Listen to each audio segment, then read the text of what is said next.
Heavy infantry are warriors from Gaul, men who run into battle naked, intimidating their enemies with their deadly two-handed broadswords. Heavy cavalry is from Spain and Northern Europe. Their weapon of choice is either a bowed sword called a falcata or a deadly longsword. Hannibal's ability to orchestrate these different types of forces in a coordinated attack is what makes him truly a remarkable general. The Roman army is much different than Hannibal's forces. Where the Carthaginians are very diverse, the Romans are quite uniform. Roman soldiers are ablaze in armor. Bronze helmets protect their heads. Chainmail or brass breastplates defend their bodies. Each soldier carries one of history's deadliest throwing spears, the pilum. That long metal rod was made of soft metal with a hook. When it went through the shield, the weight of the wooden body would bend it. You couldn't take the pilum out of the shield. Now the enemy had a choice of fighting with a shield with a spear stuck into it, or what they foolishly did very often is simply throw the shield away. Not a good move against Roman infantry. Slaughter also comes in the form of a straight sword, forged of iron, ideal for up-close and personal combat. Their scutum shield provides almost complete protection from missile attacks. While Hannibal's army is cobbled together, his opponent is a much more cohesive fighting force. The Roman army was a true national army. They all spoke the same language, they all had the same equipment, and they were all trained to the same tactics. But the most significant difference is their style of battle. So you have this Roman force of highly disciplined citizen soldiers equipped and trained to go straight at the enemy against a group of professionals that can hit you in any number of ways. At the Ticinus River, these radically different fighting styles clash in a hurricane of violence. Hannibal's light cavalry surround the Romans, slash at the Roman cavalry, then back off, then re-attack. It's chaos and confusion, not what the Romans are used to. The blood of 2,000 slain Roman soldiers drenches the ground. It is a shocking defeat. The key point about the little skirmish at the Ticinus River was that Publius Scipio was wounded.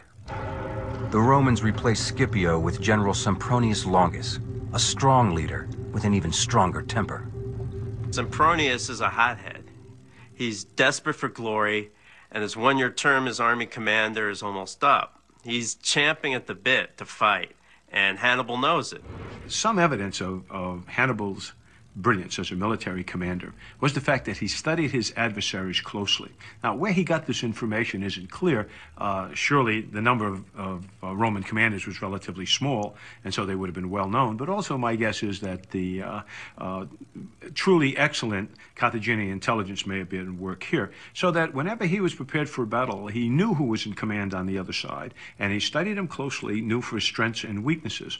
And in the case of Sempronius, he knew Sempronius well. He knew he was a hothead, and he played him like a fiddle.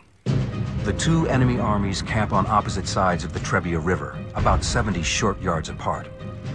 It's not much of an obstacle in a physical sense, but it can become an obstacle when you realize that if you have to cross it, it's November, it's gray, and it's snowing. And so that's going to be, any army that tries to cross that river under those conditions is going to suffer somewhat. Hannibal's strategy?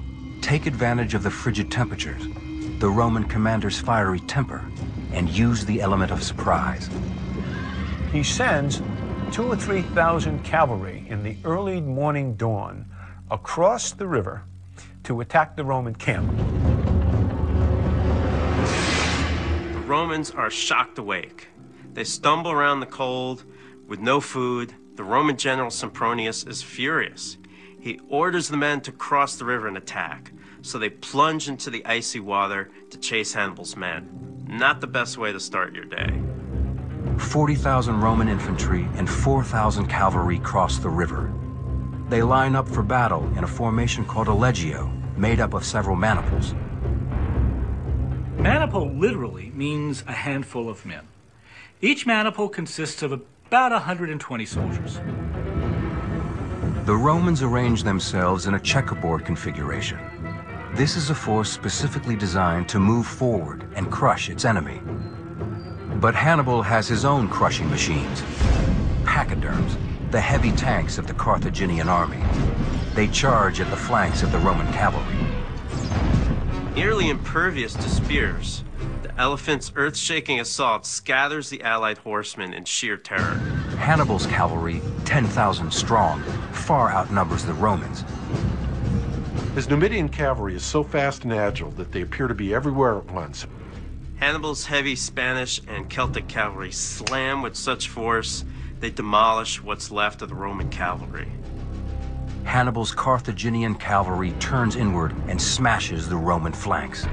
Hannibal surrounds the Romans on 3 sides, but he is not done yet.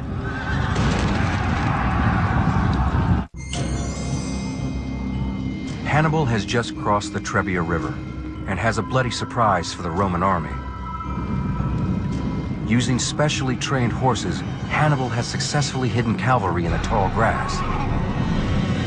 Trumpet blasts and an elite Carthaginian cavalry force charges from the swamp. The Romans turn around to see 2,000 horses storm up from behind. It must have been absolutely terrifying.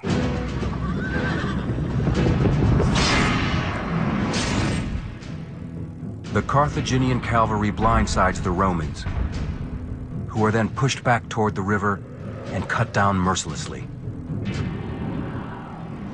Of the 40,000 men, Roman and allies, that took the field that day, 30,000 died. 30,000 met their deaths on the bank of the Trebia River. It was the worst defeat that the Romans had suffered since the defeat against the Gauls 125 years earlier. The Battle of the Trebia is an absolutely classic example of how to use tactical surprise at a key moment in the battle. The result was complete slaughter. Hannibal does suffer losses at Trebia. All but one of his elephants die of starvation or exhaustion. He rides the lone survivor named Sirius. The horror of Trebia spurs the Roman Senate to raise 4 new legions, 20,000 men. Rome also appoints 2 new consuls to lead the men into battle, Gnaeus Servilius Geminus and Gaius Flaminius. Their target, Hannibal. Their mission, seek and destroy. In the spring of 217 BC, the Romans decide that the best way to block Hannibal's advance southward is to divide their forces. Geminus travels northeast to coastal Ariminus. Flaminius heads northwest to Arretium, but they leave a southern route open through the marshes of the lower Arno River Valley. Now, the Arno marshes were an enormously large, swampy area created by the Arno River. I mean, it's full of muck, insects, snakes. It is a terrible natural barrier, so much so that neither of the Roman commanders blocking the roads on either side thought anyone would be crazy enough to try to march through these marshes. Well, Hannibal is known for doing the unexpected, and don't you know, he tries to penetrate these marshes. The surprise maneuver does prove costly for Hannibal. While riding atop Sirius, his last remaining elephant, Hannibal is supposedly stung in the eye by an insect. He gets infected, and he becomes blind in that eye.